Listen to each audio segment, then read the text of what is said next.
Bismillahirrahmanirrahim. Alhamdulillahirabbil alamin wassalatu wassalamu ala asyrafil mursalin sayyidina wa maulana Muhammadin wa ala alihi wa sahbihi ajma'in, amma ba'du. Hadis 161. Ista'inu padha nolongon sira kabeh ala nisa'i ing atase pira-pira wong wadon bila orji kelawan nyopoti sandangan lan perhiasan. Fa inna ihdahunna krana sak temene salah sijine an-nisa iku idza kasurat nalikane akeh thiyabuha apa pira-pira pakaiane an-nisa wa ahsanat lan bagusi sapa nisa zinataha ing pepaese an-nisa ajaba mongko gawekno ha ing an-nisa al-khuruj apa metu sangka omah. Rawahu Ibnu Adi an Anasin. Artinya, didiklah wanita-wanita kalian, bisa anak perempuan, bisa juga istri, dengan tidak memberikan mereka pakaian atau perhiasan yang berlebihan. Jadi sekadarnya saja. Jadi andaikan dia sudah memiliki pakaian yang layak, ya udah, kita tidak usah terlalu memanjakannya dengan pakaian-pakaian yang sifatnya itu berlebihan, apalagi sampai membelikan mereka pakaian atau perhiasan yang begitu mencolok ketika dipakai. Karena watak dari perempuan itu ketika punya pakaian yang banyak dan perhiasan yang bagus, maka mereka akan sering memamerkannya kepada orang lain, sehingga ini mendorong mereka untuk ingin keluar rumah terus-menerus. Jadi ini bisa menjadi fitnah bagi kita para laki-laki, khususnya bagi orang tua atau bagi suami. Jadi wanita itu entah istri atau anak adalah amanah. Sebaiknya bagi kaum lelaki harus menjaga agar tidak timbul fitnah yang ditimbulkan dari wanita-wanita tadi, yang menjadi tanggung jawab kita. Hadis 162.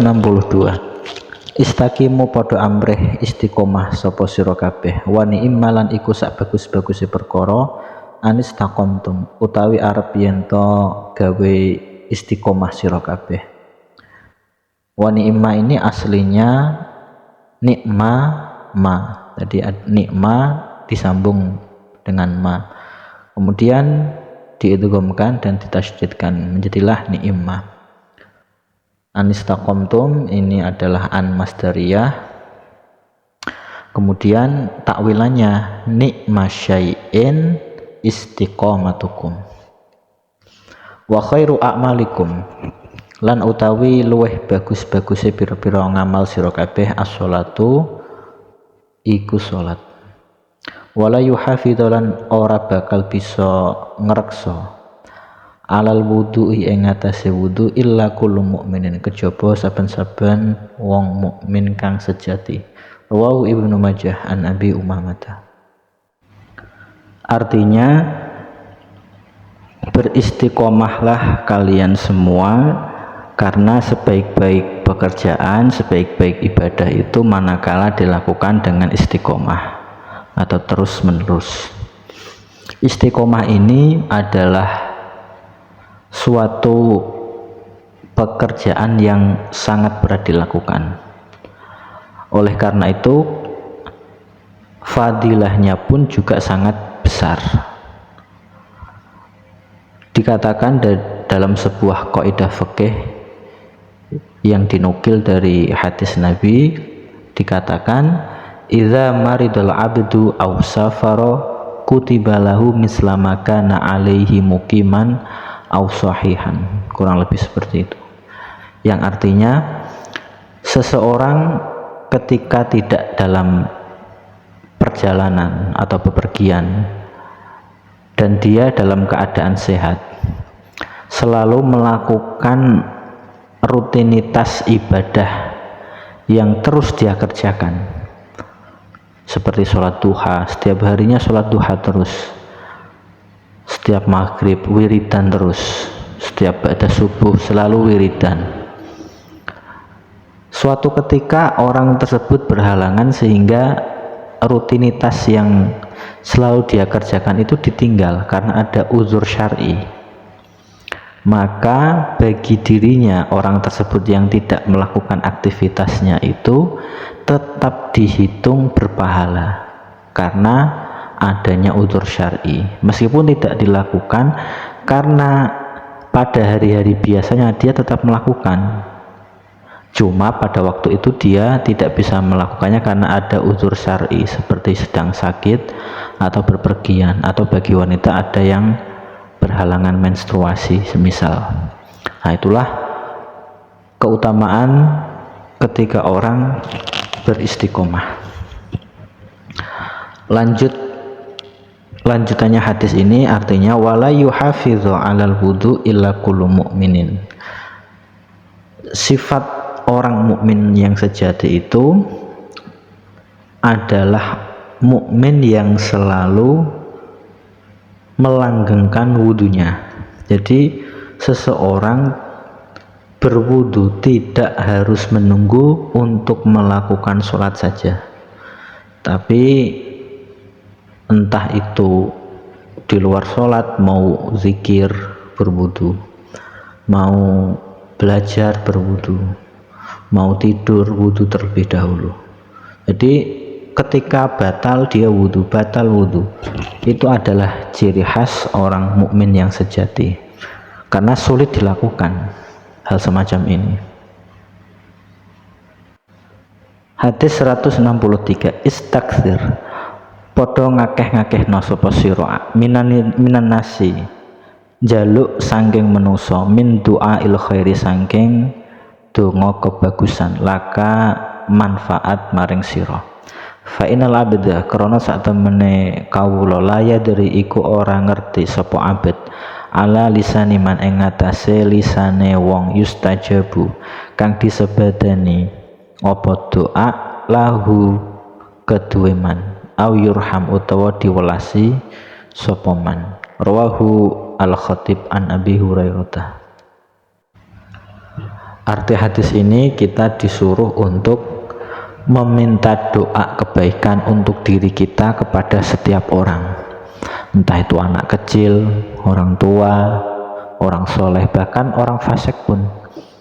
Jadi semua kita mintai doa untuk kebaikan pada diri kita, karena dari sekian banyaknya orang tadi kita tidak tahu doa manakah yang bakal diijabah oleh Allah.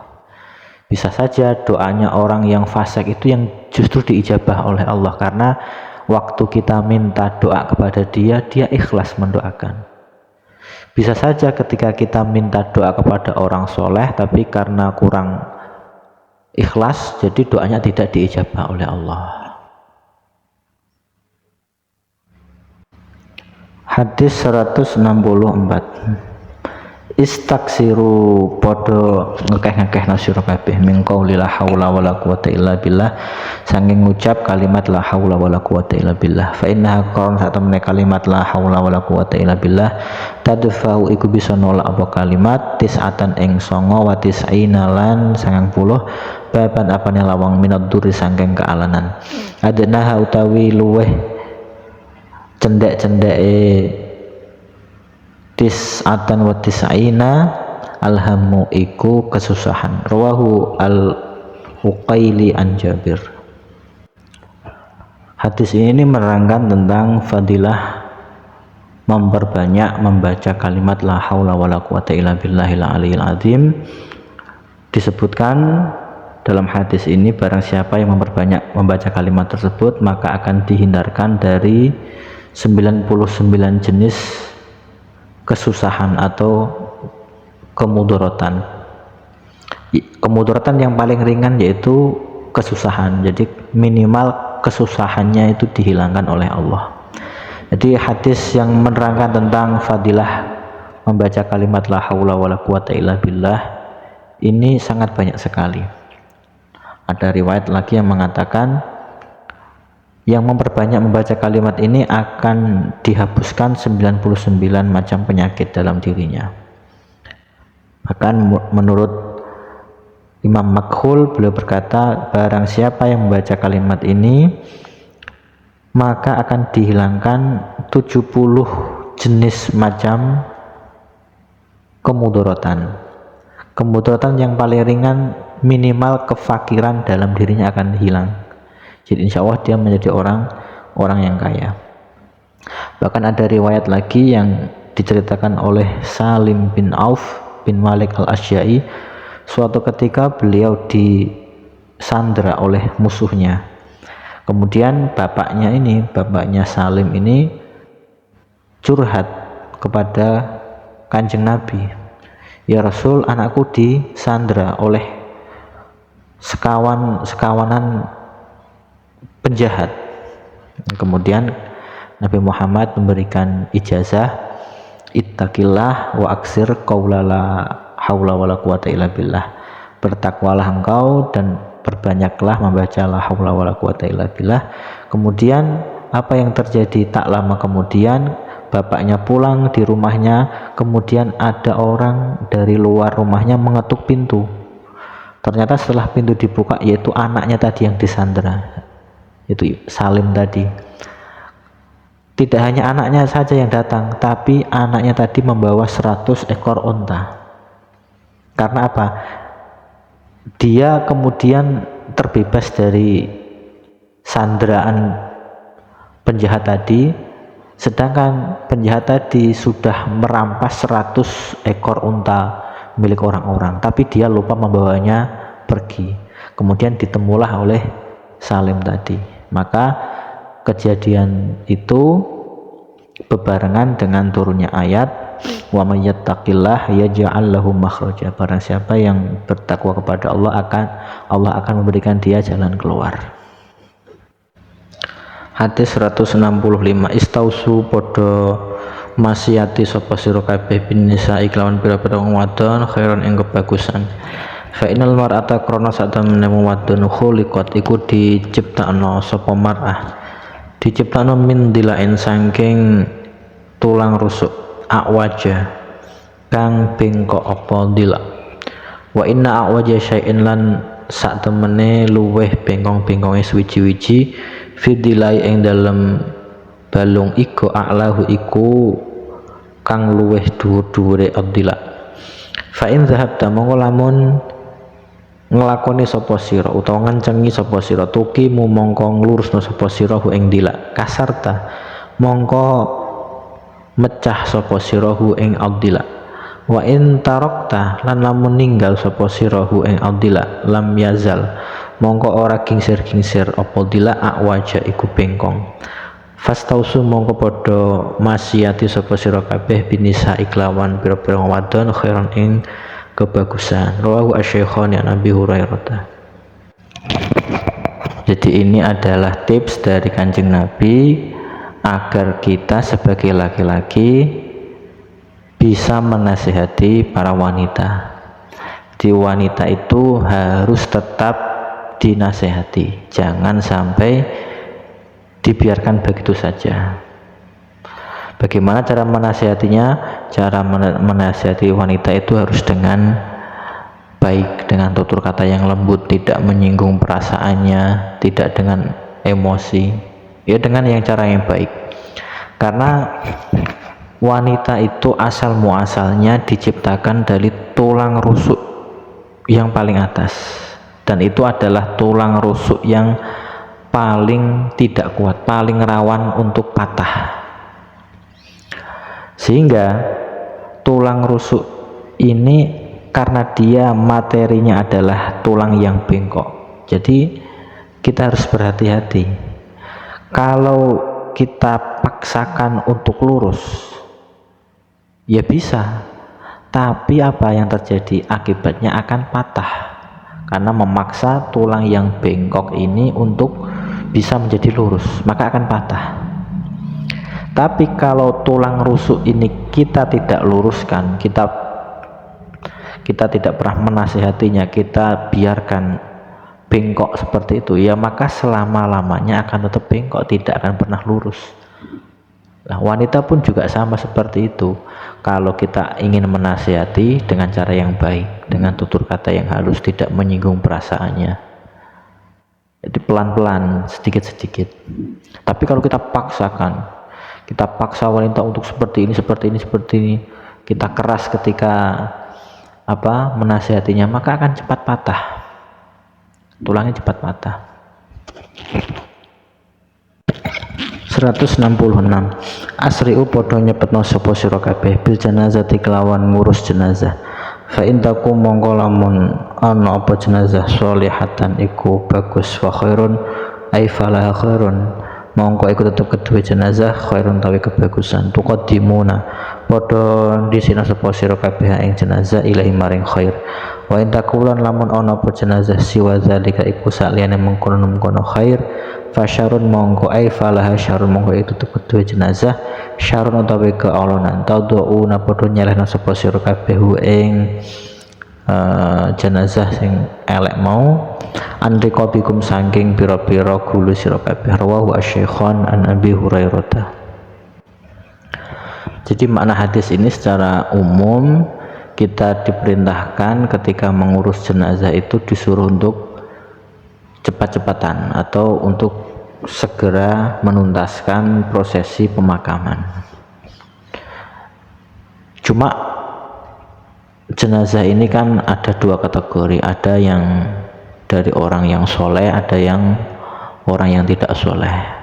Maka ketika kita sedang merawat jenazah yang soleh, maka jenazahnya pun senang karena dia tahu ketika mendapatkan perlakuan yang sangat cepat ini, secara otomatis dia akan menjemput nikmat selanjutnya, karena dia sudah tahu bahwa di depan dia di alam barzah itu adalah sudah nampak kenikmatan.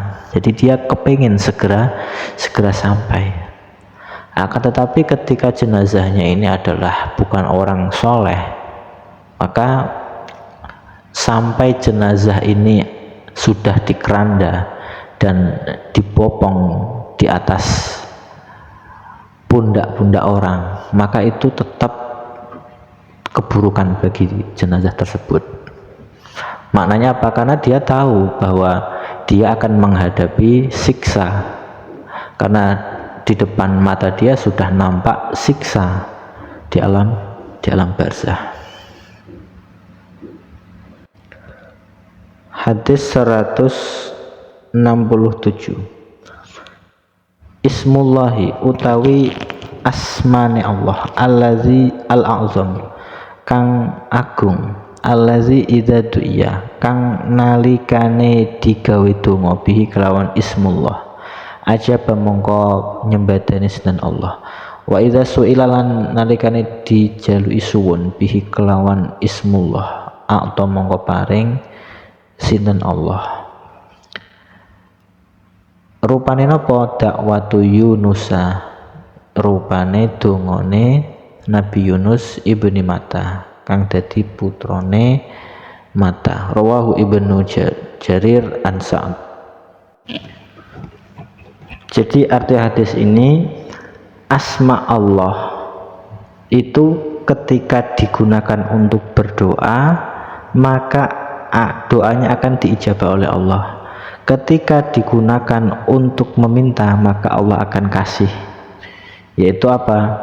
Doanya Nabi Yunus ketika ditelan ikan. Jadi ketika Nabi Yunus berada di perut ikan, beliau berdoa dengan asma Allah. Di sini redaksi hadis ini pakai al-azam. Al-azam di sini menurut ulama ada beda penafsirannya. Ada yang mengatakan a'zam di sini untuk litafdil, mengunggulkan salah satu dibanding yang lainnya. Berarti antara asma Allah itu yang jumlahnya banyak, antara satu dengan yang lainnya itu berbeda tingkatan. Jadi misal kayak Ar-Rahman dan Ar-Rahim itu berbeda tingkatannya. Itu menurut ulama yang mentafsiri al-azam ini untuk tafdil. Sedangkan ada ulama lain yang mengatakan tidak. Jadi antara asma Allah antara satu dengan yang lainnya itu sama saja, tidak ada perbedaan. Lah, doa Nabi Yunus ini yang beliau panjatkan ketika berada pada perut ikan yaitu apa?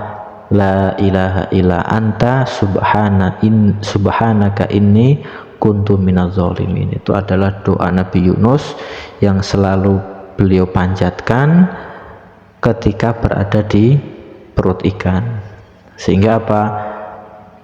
Doanya diijabah, kemudian Nabi Yunus bisa keluar dari perut ikan itu.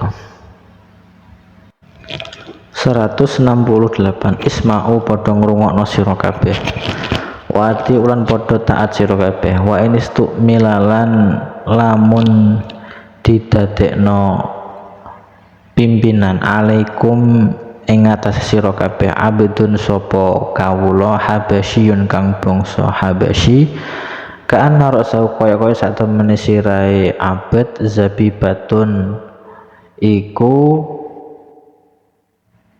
kaya anggur kang garing. Rawahu Al-Bukhari.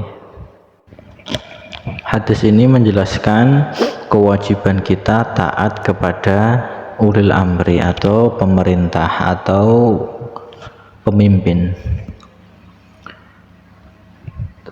Konteks hadis ini merujuk pada seorang ulil amri, khalifah, raja atau presiden, itu mengutus seseorang untuk ditempatkan pada suatu daerah untuk mengepalai daerah tersebut. Maka semisal kita adalah termasuk rakyat pada daerah tersebut, kita harus taat kepada seseorang yang sudah dimandati seorang raja atau presiden untuk taat kepada orang tersebut, meskipun orang tersebut yang diutus menjadi kepala atau pimpinan daerah kita itu adalah bekas pembantu atau budak. Hadisnya redaksi di sini memakai abdun habasyun, budak dari golongan Habasyah. Habasyah itu bukan Arab. Habasyah itu sekarang itu negara Ethiopia yang mana mayoritas penduduk di sana yaitu berkulit hitam. Ka'anna ra'sahu zabibatun, kepalanya itu seperti biji itu anggur yang kering, kayak pelontos begitu. Jadi meskipun tidak segagah presiden pada umumnya, tidak seganteng raja-raja pada umumnya, tapi kita tetap disuruh taat kepada pemimpin tersebut meskipun seperti itu orangnya. Jadi walhasil selama seorang pemimpin itu tidak memerintah rakyatnya untuk berbuat maksiat, kita tetap taat meskipun pemimpin itu tidak segagah, tidak seganteng presiden atau khalifah atau raja-raja pada umumnya. 169 istadab banget ghadabullahi apa bendune Allah alaman ing ngatasé wong zalama kang berbuat zalim sapa man ing wong la yajidu kang ora nemu sapa man sing guri nasiron ing wong kang nulungi ghairallahi ing sakliyane Allah. Rawahu ad-Dilami an aliyin. Allah sangat marah, sangat murka kepada orang yang berbuat zalim kepada orang lain, sedangkan orang lain itu yang terzalimi tidak mendapat pertolongan dari orang lain. Dia hanya meminta tolong kepada Allah. Jadi tidak ada kerabatnya, tidak ada temannya, tidak ada tetangganya yang mau menolongi orang yang terzalimi tadi. Biasanya orang seperti ini adalah orang yang tersisihkan secara sosial, orang miskin, orang fakir, atau orang yang tidak mampu secara fisiknya. Itu justru malah tidak ada orang yang mau menolongnya. Itu murka Allah sangat-sangat dahsyat. apabila melihat orang yang seperti itu. Tidak ada yang mau menolongi sesama muslim. 180 asyadun nasi utawi luweh banget menungso azaban apane nyeksane lin nasi maring menungso fid dunya ing dalem dunya iku asyadun nasi iku luweh banget menungso azaban apane disiksane indallahi mungguwe Gusti Allah yaumal qiyamati ing dalem dina kiamah. Rawahu Ahmad an Khalid ibn Walid. Orang yang semasa hidupnya sering berbuat jahat kepada orang lain, sering menyakiti, sering menyiksa, maka dia adalah orang yang kelak di hari kiamat akan mendapatkan siksaan yang paling berat di sisi Allah. Karena ketika dia berbuat jahat semasa hidupnya, itu adalah dianggap hutang, maka besok di hari kiamat atau di akhirat hutang tersebut akan dimintai pertanggungjawaban. Dan hadis ini bisa diambil kebalikannya, yaitu bila mana orang semasa hidupnya berbuat baik kepada orang lain, maka besok di akhirat orang tersebut juga akan mendapatkan pahala yang sangat besar dan mendapatkan derajat yang tinggi di sisi Allah. 171 asyadun nasi utawi luweh banget menungso balaan apane cobane al anbiya'u iku pira-pira nabi sumal amsalu mongko nuli pira-pira kang sepadan fal amsalu mongko nuli pira-pira kang sepadan ibtala dicoba ar-rajulu sapa wong lanang ala hasabi dini ing atase miturut agamane ar-rajul fa ing kana mongko lamun ana iku fitini iku tetep ing dalem agamane rajul sulban apa kuat istada mongko banget balauhu apa cobaane ar-rajul wa ing kana lan lamun ana iku fitini iku tetep ing dalem agamane rajul rikotan apa lemah ubetul ya mongko dicoba sapa rajul ala qadri dinihi ing atase kadar agamane rajul fama ya brahu mongko ora kingsir al balau apa cobaan bil abdi iku tetep ing dalem kawula hatta yatruka sehingga ninggal sapa abet hu ing bala yamsi mlaku sapa abet alal ardi ing atase bumi wa ma alaihi lan ora ana iku tetep ing atase abet khati'atun utawi dosa utawa kesalahan. Rawahu al-Bukhari an Sa'id. Orang yang paling banyak mendapatkan cobaan di dunia ini yaitu para nabi. Kemudian turun sampai orang yang memiliki iman yang lemah. Jadi setelah para nabi turun, para wali-walinya Allah, kemudian orang-orang alim, orang-orang soleh, sampai orang-orang yang kadar imannya ini sangat lemah. Jadi semakin kuat keimanan seseorang, maka cobaan yang dia hadapi akan semakin berat. Begitupun sebaliknya, orang yang imannya itu tipis atau lemah, maka cobaan yang dihadapinya pun akan sedikit. Dan Allah akan selalu memberikan cobaan kepada hambanya sehingga dia berjalan di muka bumi ini tanpa melakukan suatu kesalahan. Jadi rahasia di balik ini semua yaitu bahwa cobaan itu adalah lawan dari nikmat. Para nabi, orang-orang soleh, wali-walinya Allah adalah orang yang kelak di akhirat akan mendapatkan nikmat yang paling tinggi dibanding orang-orang yang lainnya, dibanding orang-orang yang tipis imannya. Maka dari itu di dunia para nabi, wali-walinya Allah akan mendapatkan cobaan yang berat. Agar apa? Agar mereka selalu bertadarru atau menghambakan diri kepada Allah, agar selalu hatinya ingat kepada Allah, agar selalu dia merintih dan bermunajat kepada Allah. Itu adalah rahasia yang pertama.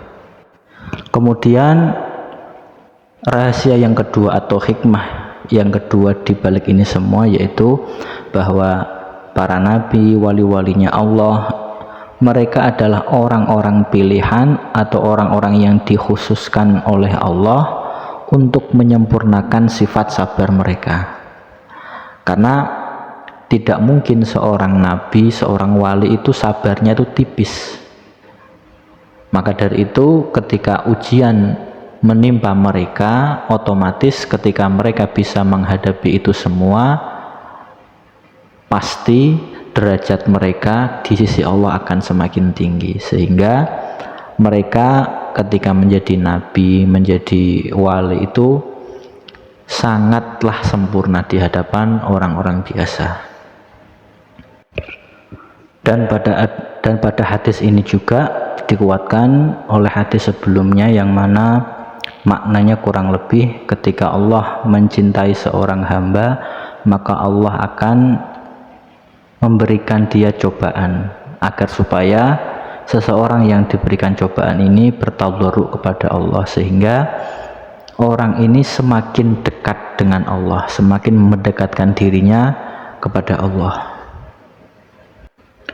172. Asyadun nasi utawi bangete menungso hasrotan apane nelangsane yaumul kiamat ing dalam dina kiamah rajulun iku wong lanang amkana kang mungkin hu ing rajul tolabul ilmi apa golek ngilmu fit dunya ing dalam dunya falam yatlub mongko ora gelem golek sapa rajul hu ing ilmu wa rajulun lan wong lanang alam kang mulang sapa rajul ilman ing ilmu fantafa mongko ngalap manfaat bihi kelawan ilmu man sapa wong sami akan ngrungu sapa man hu ing ilmu minhu sangking rajul tunahu ora kok saliyane man sami'ahu. Rawahu Ibnu Asakir an Anasin.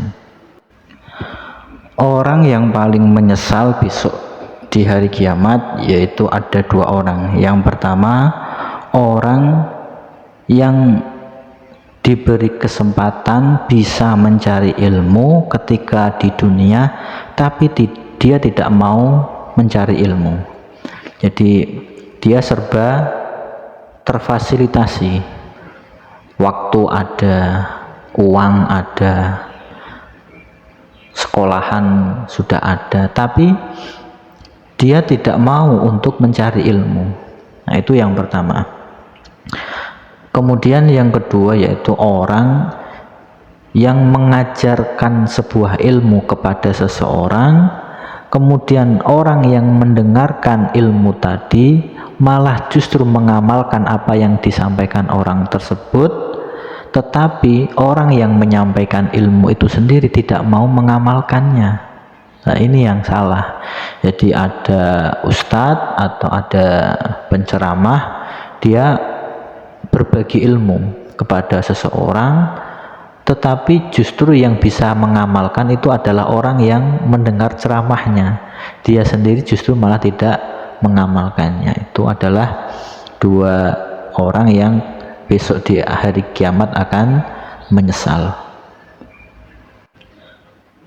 173. Asyadu ummati utawi banget umat ingsun li seneng maring ingsun hubban apane senenge komun iku kaum yakunu nakang tinemu sapa kaum badi ing dalam sause ingsun ya wadu kepengin utawa arep-arep ahaduhum sapa salah sijine kaum annahu ing sak temene ahad faqada iku kelangan sapa ahad ahlahu ing keluargane ahad wa malahu lan bondone ahad wa annahu lan sak temene ahad ro'a iku bisa ningali sapa ahad ni ing ingsun. Rawahu Ahmad an Abi Dzarrin. Kata Nabi Muhammad, umatku yang paling mencintai saya yaitu umat yang hidup setelah saya ini meninggal. Jadi mereka tidak pernah melihat saya, tidak pernah berjumpa dengan saya, tapi beriman kepada saya. Bahkan mereka rela meskipun keluarga hartanya hilang dijadikan tebusan asal bisa melihat saya, kata Nabi. Karena apa?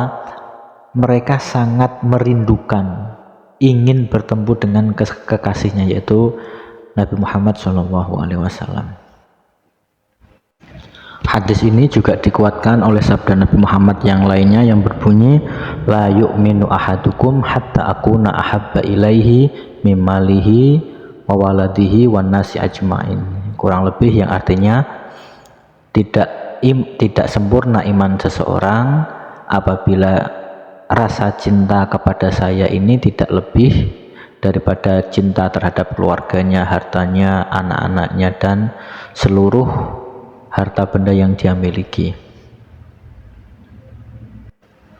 Hadis ini juga dikuatkan oleh sabda Nabi Muhammad yang lainnya yang berbunyi, la yu'minu ahadukum hatta akuna ahabba ilaihi mimalihi wa waladihi wan nasi ajmain. Iman seseorang belum sempurna sehingga saya lebih dicintai ketimbang harta mereka, anak-anak mereka, dan seluruh manusia. 174. Asyadun nasi utawi banget menungso azaban apane siksane indallahi mungguhi Allah yaumal kiamat ing dalam dina kiamat alladzina iku wong akeh yudahuna kang padha nyerupakno sapa alladzina bi khalqillahi kelawan penciptaane Allah. Rawahu al-Bukhari wa Muslim. Salah satu orang yang kelak di hari kiamat akan mendapatkan siksa yang pedih dari Allah, yaitu orang-orang yang membuat benda yang menyerupai dengan ciptaan Allah. Dalam hadis ini ada berbagai macam perkhilafan di antara ulama tentang membuat atau menggambar suatu benda yang menyerupai dengan ciptaan Allah yang bersifat memiliki nyawa. Yang mana ketika saya jelaskan di sini itu kurang pas tempatnya, jadi jenengan bisa cari referensi dari para ulama-ulama kita yang bisa menjelaskan perkhilafan tentang masalah membuat patung, menggambar, fotografi atau melukis dan lain sebagainya. 175.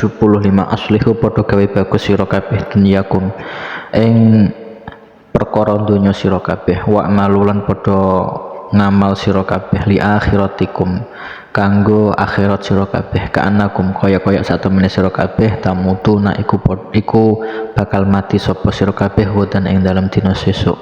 Rawahu adilami an Anasin. Nabi Muhammad berpesan, perbaikilah urusan dunia kalian dalam arti hubungan sosial kepada keluarga, kepada tetangga, kepada teman, kepada siapa saja kita disuruh berbuat baik. Kemudian untuk urusan duniawi yang bersifat materi seperti bekerja, mencari uang, mencari nafkah, disuruh Nabi mencari yang halal, tidak boleh dengan cara yang haram. Kemudian untuk urusan akhirat kita juga disuruh untuk memperbanyak beramal, sholat, tidak usah mempunyai angan-angan yang terlalu berlebihan. Agar apa? Agar itu bisa menjadi bekal kematian kita kelak, karena kita tidak tahu kapan kita mati, bisa saja besok, bisa besoknya lagi, kita tidak ada yang tahu. Nah, urusan dunia dan akhirat ini ketika kita gabungkan, maka itu akan menjadi amal kita untuk bertemu kepada Allah. 176. Isna gawe sira al ma'rufa ing kebagusan ilaman maring wong huwa kang utawi man iku ahluhu iku ahli kebagusan, wa ila ghairi ahlihi lan maring sakliyane wong kang ora ahli kebagusan. Fa in asabta mongko lamun mekenani sapa sira ahlau ing ahline kebagusan, asabta mongko mekanen sapa sira ahlau ing ahline kebagusan, wa ilam tusibkan lamun ora mekenani sapa sira ahlau ing ahline kebagusan, kunta mongko ana sapa sira antah ya sira iku ahlau iku wong kang ahli gawe kebagusan. Rawahu al-Khatib an Ibnu Umar. Berbuat baiklah kepada orang yang berbuat baik atau kepada orang yang tidak berbuat baik. Jadi tidak dibedakan. Nabi Muhammad ketika memberikan wasiat kepada umatnya itu tidak dibeda-bedakan. Semua orang disuruh untuk diperlakukan secara baik. Ketika kita berbuat baik kepada orang yang berbuat baik, maka itu sudah sewajarnya, sepatutnya, karena orang baik akan dibalas dengan kebaikan. Tetapi ketika kita berbuat baik kepada orang yang tidak berbuat baik, maka disitulah kita akan menjadi orang yang baik itu sendiri. 177. Idmanu padha netepono sira kabeh limaring ingsun sitan ing perkara 6 min anfusikum saking pira-pira awak sira kabeh. Admanu mongko nanggung utawa jamin sapa ingsun lakum maring sira kabeh aljannata ing swarga. Ustuku padha jujur sapa sira kabeh idza haddastum nalikane guneman sira kabeh. Wa aufulan padha nugoni sira kabeh idza wa'atum nalikane janji sapa sira kabeh. Wa adu lan padha nekakno sapa sira kabeh utawa nglaksanakno sira kabeh idza tumintum nalikane dipercaya sira kabeh. Wahfadzulan padha njaga sira kabeh furujakum ing pira-pira farji sira kabeh. Wa ghaddulan padha ngeremno sapa sira kabeh absarakum ing pira-pira mripat sira kabeh. Wa kufulan padha nyegah sapa sira kabeh aidiakum ing pira-pira tangan sira kabeh. Rawahu al-Baihaqi an Ubadah ibnu Shamit. Jadi Nabi Muhammad berpesan kepada kita, berpegang teguhlah kalian untuk melakukan 6 perkara ini, maka saya akan menjamin kalian masuk surga. Yang pertama yaitu berkata jujurlah kalian ketika berbicara, jadi jangan sampai berbohong. Yang kedua, tepatilah janji kalian. Yang ketiga, laksanakanlah apa yang menjadi perintah ketika kalian dikasih amanat, jadi harus melaksanakan amanat. Kemudian yang keempat, jagalah kemaluan kalian, jangan sampai digunakan untuk sesuatu yang haram. Yang kelima, pejamkanlah mata kalian untuk tidak melihat sesuatu yang diharamkan.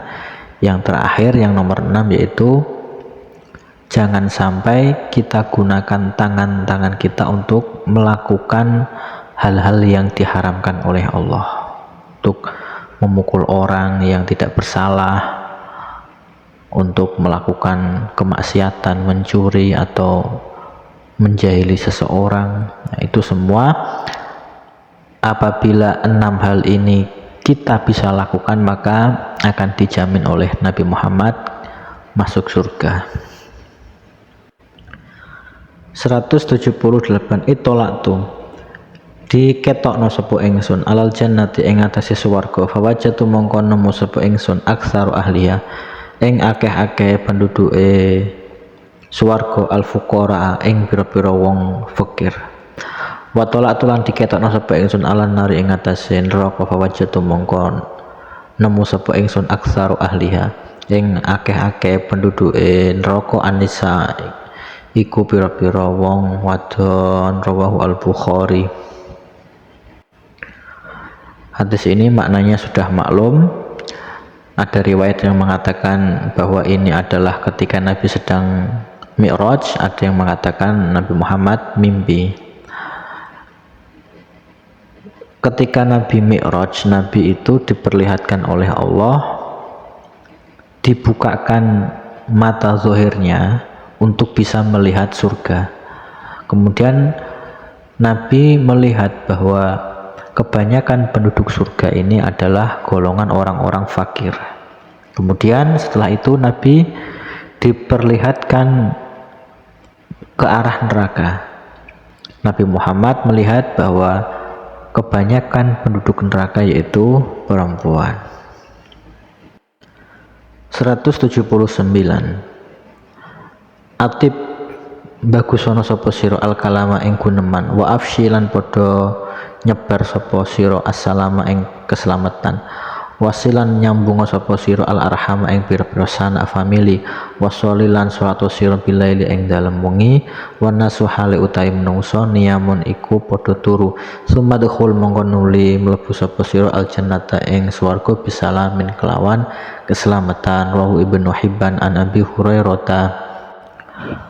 Tips agar kita bisa masuk surga yang diberikan oleh Nabi Muhammad. Yang pertama, atibil kalam, itu ketika kita berbicara maka berbicara dengan sopan santun, dengan baik, tidak keluar kata-kata kotor, tidak menyakiti orang lain. Kemudian wa'afshis salam, yang kedua kita mengucap salam kepada orang yang kita kenal atau kepada orang yang tidak kita kenal. Wasilil arham, kita menyambung sanak famili kita, jangan sampai kita memutus silaturahmi kepada saudara-saudara kita. Kemudian wasolli billaili wan nasun niyam, sholat tahajud waktu malam sedangkan manusia yang lainnya sedang enak dengan kasurnya. Kita beribadah sedangkan kebanyakan manusia itu tidur semua. Sumadkhulul jannata bisalam, maka ketika kita bisa melakukan hal-hal tadi, insya Allah akan masuk surga bisalam, dengan selamat. Hadis 180. Atfalul mukminina utai pira-pira bocah cilik wong mukmin iku fi jabalin, iku ing dalam gunung, fil jannati ing dalam swarga, yakfulu hale nanggung hum ing atfal Ibrahimu sinten Nabi Ibrahim wa Sarah lan Sayyidah Sarah, hatta yarudda sehingga balikake sinten Allahum ing atfal ila abaihim maring pira-pira bapak atfal yaumul qiyamah ing dalem dina qiyamah. Rawu al Baihaqi an Abi Hurairah. Jadi anak kecil yang meninggal maka akan ditempatkan Allah di gunung-gunung yang ada di dalam surga. Mereka semua akan dirawat oleh Nabi Ibrahim dengan Sayyidah Sarah. Mereka diasuh sampai hari kiamat itu datang, kemudian Allah akan mengembalikan anak-anak tersebut kepada orang tua kandungnya, orang tua aslinya. Wallahu a'lam bishawab.